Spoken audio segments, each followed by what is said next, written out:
Hello everyone and welcome to Whimsy Wednesday. Clara and I are both here today. And I'm going to have to move my ginger beer because she keeps hitting it with her tail. Clara is much happier now and purring because I turned on the air conditioner. So the air is on, the fans are on, well, one fan, and this makes for a happier cat. Turns out she does not like the heat, and she's very vocal about this. So a couple of days ago, it was meow, meow, meow, meow, meow, meow, meow. Now let me tell you, it was more of a meow, meow, okay? I couldn't figure out what she wanted. And then I realized she was hot. So I turned on the AC, I turned on the fan, and she's like laying in front of the air vent. And I got very quiet. So with it being a bit warmer this week, not extraordinarily hot, but a little warmer for this time of year, and very humid, makes us sticky. I turned the AC down to a cat feline friendly temperature. I will admit I came home today and found it chilly. So we're going to come to a balance. All right, shall we move on? Yeah? Your eye's really pink today. Yeah, to watch that. So I'm looking at her eye where her first, well technically that's her second surgery was, where she had her nip tuck and her entropion was taken care of. Yeah, it gets a little pink. That's why we have allergy meds.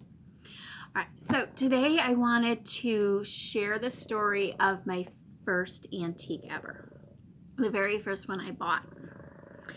And it's over here, over here, next to Clara. But I thought I'd share some story with it first.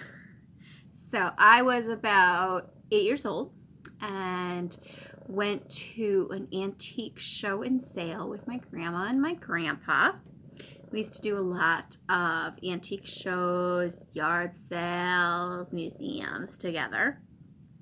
And this one was at Granger Homestead, which is in Canandaigua, New York.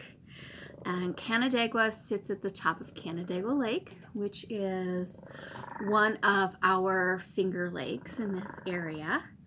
The lake itself is very blue. It's a very pretty blue, and about halfway down the west side of the lake is a beach that's all white sand.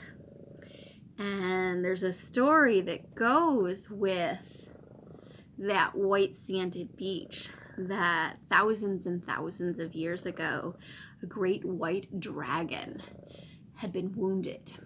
And she crawled over the mountains or the hills that are now Stid Hill and Warden Hill and crawled down into the lake. And as she did so, her white scales fell off behind her and became the white sanded beach.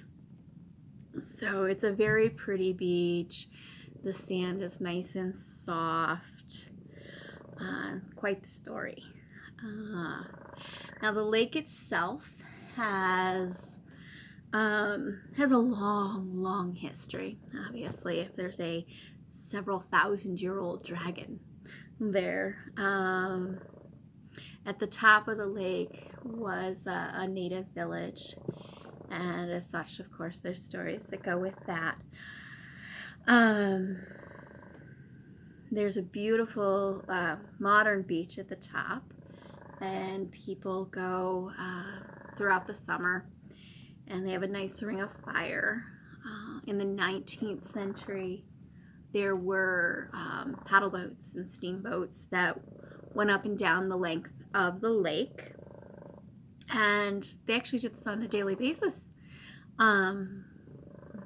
You could live down the lake and commute to the city of Canandaigua at the top, at the north end, by boat. There are a couple accounts of the folks further down towards the Bristol area or the White Sand Beaches, taking the boat up into Canandaigua to do legal work or to shop. And when I discovered that, I thought that was amazing. And there's one remaining paddle boat, the Canandaigua Lady, which you can visit and take rides on. Very beautiful, regardless of the time of year. They do fall tours as well as spring and summer. Definitely recommend that. Now, Granger Homestead, sorry I keep rubbing my face, that is very fuzzy. Granger Homestead is, don't know the exact distance. I'm going to say about a mile from the top of the lake, right up Main Street, past the roads that you would take to go out to Sonnenberg Gardens, but Granger predates Sonnenberg. It is a beautiful yellow estate. The building's yellow. Beautiful front lawn.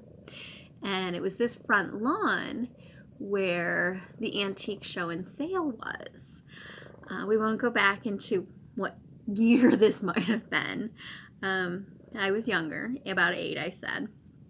And I don't recall tents. You know how antique shows now, a lot of people have the pop-up tents and the tables under it. Now, this I remember being canvases and blankets and tarps laid out the ground, and all the items were on top of that. And there was row after row of tarp covered with items running from the road up to the building and back to the road. And it was a hot day. I remember it being a hot day. I'm guessing it was summer. It wasn't fall. The colors weren't right for fall. I don't remember if that was the year that we took the tour of the building. We got up to the top floor and I was so tired. Okay, this was like really, really a lot of stairs to get up to the top floor. I don't know if they go to the top floor now. We did then. And my tired little feet wanted to just sit down in the hallway. It didn't go over very well. Anyway, back to the show and sale. So we were walking up and down the rows. And there on one of the tarps was my very first antique purchase. So, brass unicorn. I paid $8 for this. So easy to remember, I was 8 years old and I paid $8. And I have, to this day, never looked it up. No idea if it was worth the $8 then or now. But I still love it. And you can do the math to figure out how long I've had it. So even if it wasn't very old then, it's a little older now. So she's a little weighty. The unicorn herself, I think, is hollow through the body. There's simple screws that hold her into the bottom, and I'm realizing she's a little wiggly. Her horn actually unscrews. And I used to think if you unscrewed the horn and you pressed it into this little hole at the top of her curly cute tail, then magic could happen. So this is my very, very first purchase. Now, of course, there's been lots and lots of antique purchases since then. I can't say that any of them are quite this style. Oh, careful, honey. Oh, she just found the camera. Clara, babe. Can we lie back down? All right, I think I need to put the unicorn down and give the cat the attention. Honey. All right, so back to Canandaigua and the Granger Homestead. I think, wow, I wish you could see what she's doing. She's like rubbing her head over on the chair a lot. So, there I was, 8 years old. I saw my unicorn, and I remember counting out my dollars. And I think I had to count out some quarters too, and I was double checking with Grandpa, should I get it? And I did. So yeah, I love my little unicorn, or not so little unicorn. And I've been back to Granger obviously many times over the years. I've been there as like a guest, a tourist, to take the tour. I've been there for their Civil War event that they would do. They would do an educational event, and we would start on Thursday and run through Sunday. Thursday and Friday we would do school tours.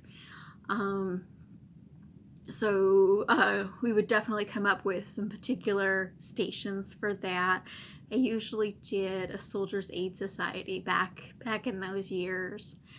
That's the event where my contacts froze in their contacts case, and I learned to take my contacts and my deodorant and other early morning necessities, and I would put them inside my pillowcase under my head to keep them just a little warmer.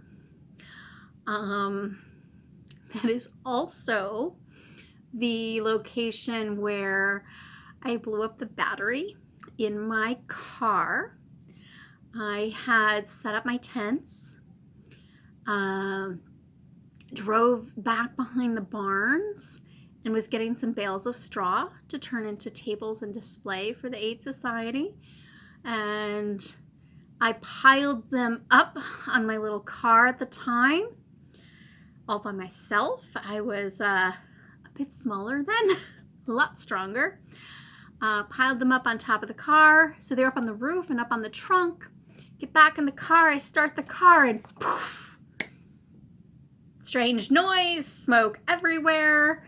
I'm like, egads, turn everything off, open the hood of the car, and there's battery everywhere. So even back then I had a cell phone. I actually got a cell phone really early. Called AAA. I said, help. And the mechanic came, picked my car up, expected me to get in the truck, and I'm like, no, you see that tent? And you see that tent? And you see that tent? Those are mine. You're going to take my car here. I'll deal with it later. And that's what I did. Actually, now that I think about it, that weekend was interesting because that was also the weekend of the tornado, or the tornado warnings. I was calling a dance that weekend, and we're, the big dance tent that they have at events like this, and I'm calling different dances. Yeah, that's a thing I used to do. And the warning came through, and the gentleman in charge then was very safety conscious. That's where a lot of my safety conscious thoughts come from. And Frank's like, okay, there's a warning. Everybody done. Out of the tent. We're pulling stuff down that needed to come down and tightening other tents down. And so I took down what I needed to take down. I moved my personal stuff to the center of the A-frame that I was in at the time. I had this great giant A that was actually made incorrectly, so it was even bigger. So I had everything in the center of the tent. And it got windier and windier. Here I am in the tent, because this is me. And I'm watching the beam of my A-frame go back and forth above me. My A-frame held. I can't say that the rest of the tents did. When I got out of my tent in the morning, there were no flies left up. And there were some tents down. Everybody got together, and fixed everything, and we were able to go on for the rest of the day. So that turned out okay. Oh, yeah. Dad had to come pick me up because I didn't have my car. And that's when I learned that I was able to pack my little car, little 4-door, with more things than we could in the bed of the truck. And I also lost one of Grandma's really nice rug hooks. It was one that she had handmade at Sturbridge a long time ago. So this would have been made in like the late 80s, early 90s, is about the time that she was really into the rug hooking. I felt awful that I lost that. Every time I go back, I still look, even though there's no possible way that it's still there. It's like it would have had to get sunk so far into the ground. Which now that I think about that is possible with tires going over it. Though it could have gotten stuck in a tire. All right. So if you are local to the area, definitely check out Granger Homestead. This wasn't meant to be a little PR thing, but guess what?